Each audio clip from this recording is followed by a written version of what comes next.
Mas antes do empirismo, vamos comentar um pouco sobre o Renascimento. O período renascentista, ou seja, na própria final da Idade Média, né? Ou seja, o século XIV, mas depois do século XV, né? A gente já vai vendo desdobramentos disso, né? Ou seja, uma valorização de fato cada vez mais não só do individual, mas como ocorre essa separação de fé e razão, realmente a religião ela vai indo para um determinado caminho, para uma esfera, e vai se valorizando cada vez mais essa coisa de uma ciência, né, de um processo de conhecimento focado mais na questão da razão, né? E geralmente quando a gente fala de renascimento, todo mundo, as escolas principalmente, as pessoas colocam isso, né? O renascimento italiano principalmente era simplesmente uma retomada da cultura greco-romana. Não é bem assim, né? Ou seja, é uma retomada, tudo bem, tem vários autores lá que vão pegar muita coisa do mundo grego e do mundo romano. Porém tem um detalhe, às vezes, que eu acho que o pessoal não salienta e que seria importante. Não é uma questão só de retomar a cultura greco-romana, é retomá-la no seu contexto pagão. Ou seja, todo tipo de leitura, todo tipo de análise que o cristianismo, que a igreja fez no mundo medieval, praticamente é desprezado pela maioria dos autores. Então, realmente, isso foi feito. Às vezes, mas sim, ou seja, os cristãos no mundo medieval se diziam, somos anões no ombro de gigantes, né? Por um lado, evidentemente que eles estão valorizando a tradição e a ideia de continuidade. Então essa coisa de mentalidade revolucionária, de ruptura, realmente no contexto medieval não tem muito sentido, né? Ou seja, ninguém vem do nada, né? Nós recebemos um legado e, portanto, também nos preocupamos em pensar qual é o legado que devemos deixar. Agora, receber um legado não quer dizer que você tem que aceitar tudo. Não quer dizer que tudo está correto, né? Então, é o trabalho, no meu entendimento, que muitos autores cristãos fizeram, né? Ou seja, vamos pegar aqui os autores gregos, vamos pegar os autores romanos, vamos pegar essa cultura, etc. Tem coisa que nos parece aqui que são verdadeiras, são boas, que bom. Tem coisa que não. E, portanto, isso daqui a gente vai tirar. Então, foi feito um trabalho de análise crítica, assim, de discernimento, eu diria. Só que no entendimento de muitos autores renascentistas, né? E até hoje muita gente continua repetindo essas coisas, tudo era uma questão de poder, né? Então a igreja, no fundo... Sempre é culpada a igreja. Né? Exato. E ela, aquilo que ela excluiu e tirou, porque... que era o bom. Exato, era o bom e no fundo ela tirou por interesses escusos, né? Ou seja, não é porque eram problemas e coisas confusas, contraditórias ou errôneas. É porque feria os interesses da igreja. Sempre assim, essa Então é uma coisa assim que você fala, bom... Mas, no fundo, a gente precisa entender isso. Quer dizer, o período renascentista, ele procura, de fato, retomar essa questão do mundo greco-romano, mas no seu puro paganismo, sim. Ou seja, tirando esse elemento cristão que muitas vezes foi colocado. E, portanto, é óbvio que aí vem toda a questão do humanismo, né? Ou seja, o elemento antropocêntrico, o elemento humano, que já era muito forte na cultura grega e na cultura romana, ele volta. Né, volta com força, né? E aí eu acho importante, porque me parece que tem um elemento aqui que às vezes tem um pouco de confusão, porque às vezes o pessoal fala, a Idade Média era teocêntrica e o Renascimento era antropocêntrico. Eu não acho errado dizer isso, porém, eu acho que tem que tomar cuidado com uma coisa, porque quando diz às vezes que a Idade Média era teocêntrica, os pensadores medievais, isso pode gerar uma compreensão equivocada, como se, por exemplo, Santo Tomás, ao falar de Deus, partisse do próprio Deus, né? Como se eu partisse da realidade divina, como se eu não partisse do efeito para chegar até a causa. Então, assim, é teocêntrica no sentido de que Deus é o mais importante, porque é absoluto, por motivos óbvios. Se ele é absoluto, se ele é o fundamento do ser, do agir, do conhecer, então é óbvio, né, que para eu poder entender a realidade, entender as coisas, eu preciso valorizar Deus e chegar até Deus, que é a partir dele que eu vou ter a compreensão. Mas isso não quer dizer, repito, que o medieval pressupusesse que se parte diretamente de Deus, né? Ou seja, Deus é o primeiro na ordem do ser, e por isso ele é o centro, né? Mas ele não é o primeiro na ordem do conhecer. Isso é fundamental a gente poder compreender o que é esse teocentrismo. Da mesma forma, a questão do antropocentrismo no primeiro momento, é interessante, não depois, mas eu digo no primeiro, não leva necessariamente à negação de Deus.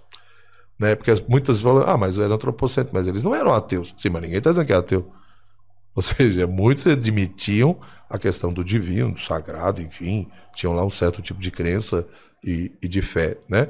Então, da mesma forma, a questão do antropocentrismo não é uma questão de que, então era só o humano e era ateu. Bom, no primeiro momento, não. Agora, os desdobramentos é uma outra discussão, né? Se eu ficar olhando ali só no primeiro momento, mas é nítido que o ser humano passa a ser a grande referência. Então, muitos até tentam justificar, dizendo que na Idade Média... Por que eu faço essa observação? Porque muitos dizem que na Idade Média o ser humano era tão desprezado, tão achincalhado, que naturalmente teria que surgir um momento histórico que ele fosse valorizado. Bom, isso é uma loucura, isso é um absurdo, não tem sentido. Ou seja, não é que o humano não era valorizado. Ele era valorizado, dentro da ordem. Ou seja, ele tem sim o seu valor, né? Ele não valia a mesma coisa que uma pedra, que uma planta e que um cachorro. Coisa que hoje em dia parece que tem gente que tem uma certa dificuldade de reconhecer isso. Né? O medieval não teria. Né? Só que é a ideia de que eu só entendo o humano a partir do divino. Esse é o ponto. Então, qual é a preocupação central? Qual é a referência central? Então, não é questão de que os problemas humanos, as questões humanas não tinham valor nenhum. Tinha, mas não tinha valor absoluto. Era isso, esse que era o X da questão. Me parece que é aí que tem uma mudança radical, ou seja, as questões humanas, os problemas humanos, a realidade humana, o próprio ser humano, de fato, vai ocupando o centro, né, do ponto de vista do pensamento, da reflexão. Então é lógico que pensar as questões humanas ou os problemas humanos, isso não é um problema, né, porque muitas pessoas questionam isso, né, muitos já falam isso para mim. Mas quando vocês criticam o Renascimento, é como se você tivesse um ranço com essa coisa do humanismo no sentido da valorização do ser humano. Não, não é isso. O ponto não é esse. Ou seja, você respeitar a dignidade humana, você valorizar o ser humano, você se preocupar com questões humanas, isso é uma coisa. O Renascimento não fez só isso. Essa que é a grande questão. E às vezes o pessoal não percebe o outro lado.